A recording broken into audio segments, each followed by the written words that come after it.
Hello, my name is Claudia Sebastian, and I'm here today to talk with you about status asthmaticus, otherwise known as asthma. My goal is to teach pediatric nurses the specifics of asthma, what signs and symptoms are associated with asthma, and what teaching is necessary when talking with patients and parents. I have been introduced to an amazing program called Iggy and the Inhalers. This website gives us an ability to talk with these patients and teach them about asthma and have it be on their level.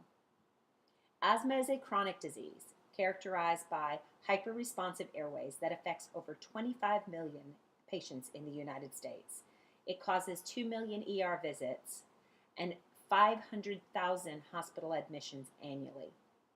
Symptoms are shortness of breath, wheezing, chest tightness, and increased respirations. There are two main areas of treatment, long-term and quick-acting. By utilizing the long-term, such as Flonase, Qvar, Singulair, or Symbicort, we can decrease the number of asthma attacks that they have. If an asthma attack happens to happen, the use of a quick actor like albuterol, Ventolin, Xopenex, or Atrovent, we can help stay in in-home settings. In addition, physicians can add an oral steroid to help decrease the admissions. If these don't help and hospital admission is necessary, they will most likely have a continual inhalation of albuterol as well as IV steroids added to their case.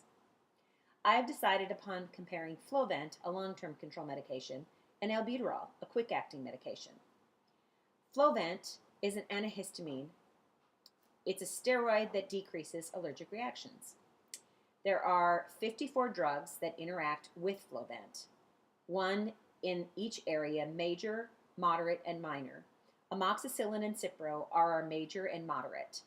Both of those medications decrease the absorption of Flovent, amoxicillin to a much higher degree. With erythromycin, which is in the minor, it can decrease the absorption of Flovent.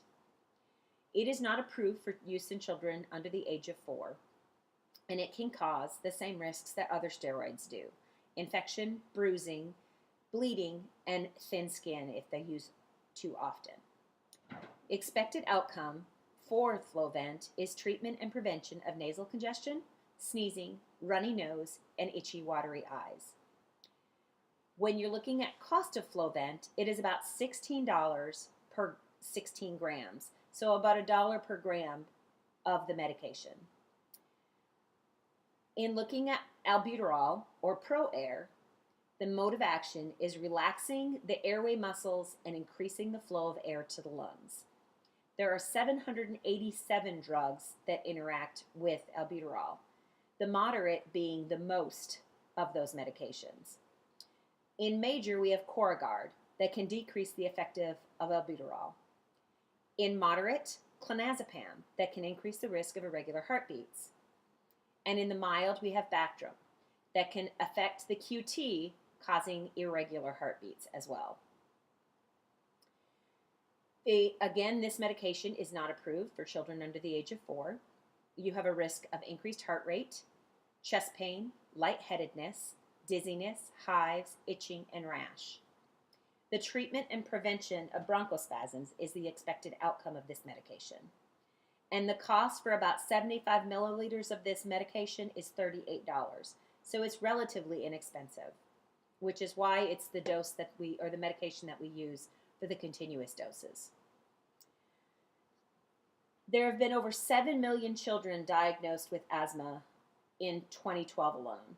Studies showed that age, income, education, and minority status contribute to the control of asthma.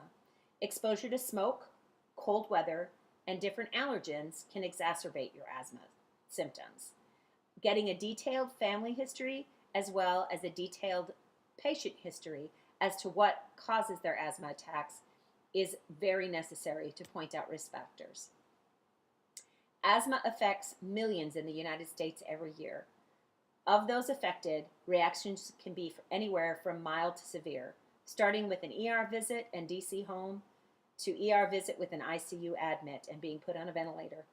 Some are so severe that they die from their symptoms. The severe cases are treated with continual albuterol as well as IV steroids. As the patient's health allows, we will decrease the frequency of the medication to every 2, every 3, and then every 3 to 4 hours as needed. Adding Flovent to the albuterol doses can help to decrease the time from admit to discharge. Once ready for discharge, we put these patients on a maintenance medication. The importance of keeping up with this maintenance medication, avoiding exposure to those asthma exacerbants, avoiding exposure to smoke, keeping physician's appointments. These are all things that can reach progress towards decreasing hospitalization. And by decreasing hospitalizations, we decrease the morbidity or mortality related to the severe case of asthma. Thank you so much for your time, and I hope you have a great day.